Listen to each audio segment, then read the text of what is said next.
guys, thanks for joining me today. So what you see here is my Leatherman SideKick, and if you've seen my review on the SideKick, you'll know I'm a big fan of the tool. It's really high value, it's very affordable, and it's a really nice design. And one of the design features that I really like is that it's mini Torx bit construction. So as you can tell here, it's easy to take apart and service. And so not only can you clean the tool easily, but you can modify it. In this case, I spray painted it. And I spray painted it mostly because this is the tool that I leave in my plate carrier, and so you know, for more of a tactical type tool, I wanted it to just be a little bit less shiny. As you know from the factory, it comes with a very shiny finish on there, and so I figured I'd just kind of black this tool out a little bit and give it a little bit of a nicer look in the process.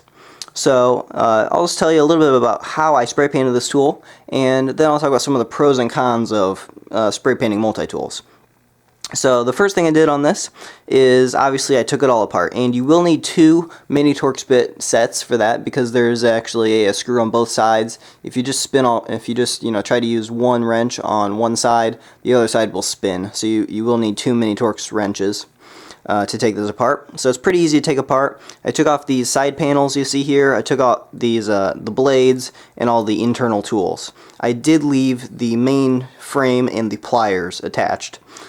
I didn't really see a lot of point in taking those apart. They were all going to be the same color anyway. So I took that all apart. Next step was I sanded it all, and I just sanded it by hand. And you just want to kind of rough up the finish and give that paint something to stick to. You know, as you get it from the factory, it's a very slick tool, and so you just want to rough up that finish and give the paint some traction. So when I've accomplished that, I just took some alcohol swabs, and in this process I did wear just some blue gloves just to make sure that I didn't get any of the oils from my skin on the tool. You're just trying to get all the grease and everything off there. Again, just to make sure that the paint gets to stick to the tool best, as well as possible. So I did wipe this all down with alcohol swabs, and then I just took some coat hangers and hung all the parts on there and spray painted them the appropriate colors. So as you can tell, I did do the frame in this kind of sand color. I did some dark brown, and then I used my exterior blades in olive drab. So I like the way that turned out. And so I think I did about 2 or 3 coats on all the parts, and then let it dry a few days. With spray paint, you do want to let it dry probably about a week before you really start using it. You really want to give that paint a chance to really set up. And then I just put it all back together the same way I took it apart. And so there are some washers and stuff in there, so it's not the easiest thing in the world, but just take note of how you took it apart in the beginning. Maybe even take like a video of yourself taking it apart so that you can go back and see how to put it back together. So once you get it back together, which isn't too bad, you have your tool.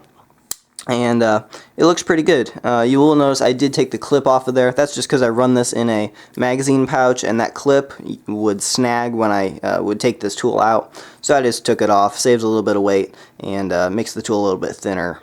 So spray paint does wear pretty poorly. It's not going to be the best finish for your tool.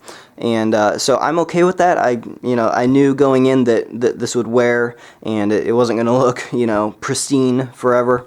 As you can tell, there's already some wear on here. You'll notice the metal is kind of shining through there. On the inside here on the pliers, you'll notice it's starting to wear. Pretty much any place where metal rubs on metal, the paint's not really going to last all that long. So this paint will rub off. Now, one of the benefits of using spray paint, it's very cost effective and it's very available. You can just go to Walmart or wherever, just pick up a can of it for a few bucks, and it works great. Now, the paint that I used in this project was this. This is Rust-Oleum camouflage. It's non-reflective. It's ultra flat. This, by the way, is the forest green. And they market this as being able to bond to plastic, and I have used this in some other projects and some other videos in the past, and for plastics it actually works out pretty well. For magazines, for firearms accessories, for whatever, if it's plastic, I would actually recommend this paint. It works out pretty well. Now, it's not quite as good as something like Duracoat or Gun Coat, but it's pretty good, and it's definitely worthwhile for plastics. Now, I've noticed on the metal it's not quite as good, and it will wear a little bit faster. So I would recommend that if you're going to use a spray paint for this, opposed to something like a Duracoat or Gun Coat or Cerakote, and all of those would be even better. But if you're going to use a spray paint, just because it's available and cheap, I would recommend maybe you try to find a spray paint that's really designed for metal. And I don't know if you're going to be able to find these colors in a paint like that. You might just have to go black, but I do know there's some, just all black, really good paints that are designed for adhering to metal, and that will probably give you a little bit better wear than this will. So just keep that in mind. But overall, the project is pretty easy, and if you were going to use one of those other higher quality coatings, the project would pretty much be the same. You're still going to take it apart, sand it, degrease it, and then coat it in whatever you choose to. So it will wear, but I like the way it turned out. It's definitely, in my opinion, an improvement from the original, just all satin finish. Now, if you're going to use this for an everyday carry tool, it's going to wear really fast. For me, again, I'm just leaving this in my plate carrier. It's the kind of thing that I'm going to carry it a lot, use it a little, so it's not going to wear too quickly for me. So if you have any questions about this project at all, feel free to leave that in the comments. I'd be happy to help you guys out with any of this stuff. If you like what you saw, feel free to subscribe and give me that little like arrow below. I'd appreciate that. Everyone, thanks for watching, and have a nice day.